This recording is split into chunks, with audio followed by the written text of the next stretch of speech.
Hi, this is Rev Ed with today's Back Porch Devotional from Genesis chapter 12, verses 1 through 3. Now the Lord said to Abram, "Go from your country and your kindred and your father's house to the land that I will show you. And I will make of you a great nation, and I will bless you and make your name great, so that you will be a blessing. I will bless those who bless you, and him who dishonors you I will curse, and in you all the families of the earth shall be blessed."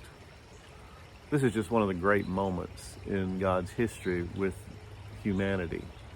God calls Abram, who we're fairly certain was a pagan worshiper of the moon god, first in the city of Ur and then in the city of Haran.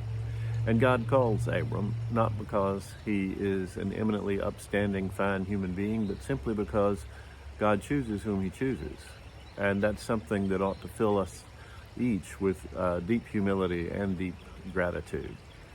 And God calls Abram and he says, "I will make of you a great nation, and I will bless you so that you will be a blessing." And that's something that we should always remember. God's favor on us is not just for us. We are blessed in order to be a blessing. We get to enjoy God's blessings in our lives, yes, but we should always examine ways that we can use the ways we have been blessed in order to bless others. We are to love God for who he is, not for what he gives us. And whatever he gives us and entrusts to us, we are to be good stewards of it and to use it in a way that glorifies him and honors him and would make him proud. And we are to use all the things that he's entrusted to us as a way of blessing others.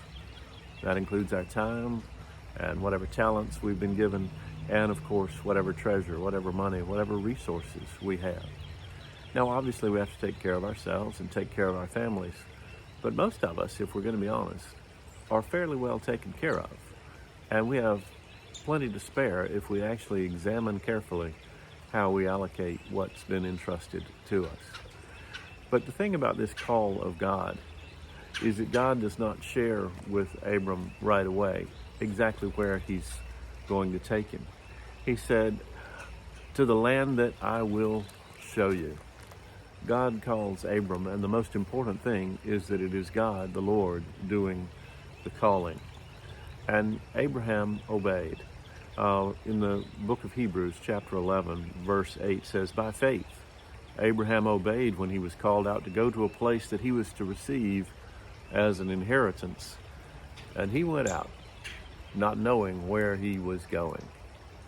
I know many of us would prefer it if God would give us a very explicit roadmap showing the distance to the next destination, what's going to happen when we get there, and then the precise route to the stop after that. But I tell you the truth, if you've lived long enough, you know that if God had revealed to you all the different stops this particular cruise ship would make, you'd have never gotten on board. God takes us down some strange paths and through strange journeys. But the comforting thing to realize is that we never go anywhere alone, that it is God who is guiding us to the place where we are to be going. And more important than our next destination is who we're traveling with. And God has promised to be with us and to never leave us or forsake us, and he has promised to give us a company of fellow travelers who go with us in the same faith so that we might sustain each other in this journey. This is a great thing.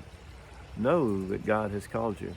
Know that God is with you and that he is leading you to a place that he will show you in his own good time. God's gifts are perfectly timed, and we have to remember that.